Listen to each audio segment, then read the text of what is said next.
Dementia Researcher with a blog and narrating. When I first began my PhD, I heard the word networking all the time.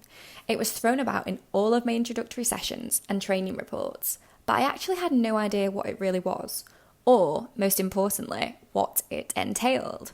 So, I thought in this blog I'd write about some of the things that I've learned about networking and some things that may help you network during your own PhD. I think it's important that I start out with what networking is, because let's face it, how can we do something if we don't know what it is? When I Google networking, it is defined as the action or process of interacting with others to exchange information and develop professional or social contacts. You might be thinking, well, okay, that's pretty self-explanatory, which I agree with, but what I realised was that no one really teaches you how to network. So how do you learn how to network? Well, unfortunately, I have no clear-cut answer for this. However, I can tell you about some of the things that I've done myself. These are obviously not the only ways to network, and I'm definitely still learning how to network more effectively. But so far, I think they've served me relatively well. So, I'd like to share with you 3 important things I've learned / have helped me to network in academia as a PhD student. Number 1, use social media to your advantage. Social media is definitely not for everyone. And before my PhD, I actually had no social media. I know, hard to believe, seeing as I'm now quite active on there. But the only reason I am very active on Twitter and Instagram is because I use these platforms for the majority of my networking. I created an academic Twitter account in the first year of my PhD so that I could keep up with the work happening in other research labs, as well as using this account to stay up to date with outreach or science communication opportunities. One thing that I did really early on was not only follow labs in the field, but I also followed the PIs of those labs. Some people may not see this as networking, but I found that liking posts, retweeting papers, and commenting on things have been a great way to network and connect with others online. Twitter has also been great to network with other PhD students and postdoctoral researchers. Again, not everyone would feel comfortable doing this, but if I saw that someone had neuroscience PhD student or Alzheimer's disease research in their bio, I'd give them a follow and interact with posts. Recently, I attended my first in-person national conference, the ARUK conference, which was definitely one of the highlights of my PhD so far. And it was so awesome to finally meet some of the people that I've been following and interacting with for the past 2 years. Without Twitter, I certainly would not have met some of these people. And by using Twitter, it also allowed me to start conversations with people in person easily, because I was able to use the old, oh, we've been following each other on Twitter line.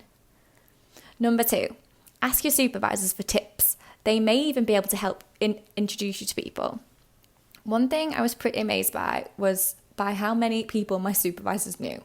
It was as if they knew literally everyone in the field.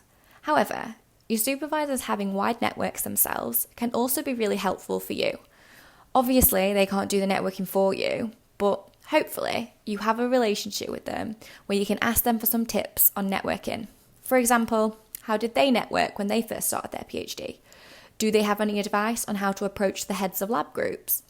In addition to this, if there is a research that you know you want to reach out to and your supervisor knows them, they may be able to introduce you to that individual. This can be especially beneficial at conferences, as going up to PIs at a conference can be exceptionally daunting. So, if your supervisor does the initial introduction, it may help ease any anxiety and start the conversation for you. And then you can impress them by how great you are. Number 3, attend conferences where possible. Over the past few years, networking has been really difficult for PhD students, as it has been quite hard to network through online platforms at online conferences. But now that more conferences are beginning to happen in person, if there are any conferences you can attend in person, I would highly recommend this, as I would say that some of the best networking I've done throughout the past 2.5 years of my PhD was only recently done at my first in-person conference. I'd heard many people say about how much they miss networking with people at conferences, but as I'd never experienced a conference, I couldn't really understand what they meant.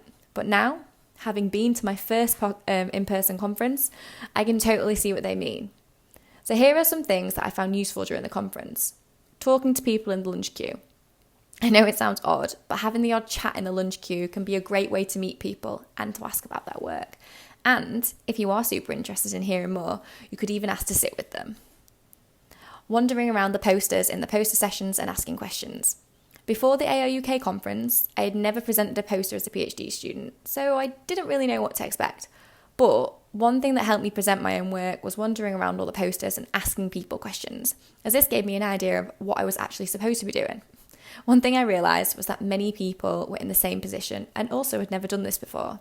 And after we chatted about the science on many posters, we also chatted about our experiences of our PhDs, which was really great. So the poster sessions are not just great to learn about others' work, but they are also super helpful in meeting other researchers. Attending the networking sessions. Usually at a conference, there will be some form of networking event. I found this to be a great way of chatting about science and as a way to get to know other scientists in a more comfortable environment.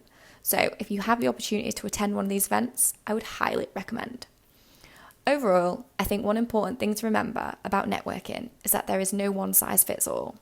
There are so many ways to network, and you have to do what's right for you. The whole concept of networking as a PhD student can be scary, but I try to remind myself that scientists are human, however high up they are, and most people are actually very nice and want to help young researchers develop their networks. So good luck with your networking. Thank you for listening. Join the Dementia Research bloggers and share your own views.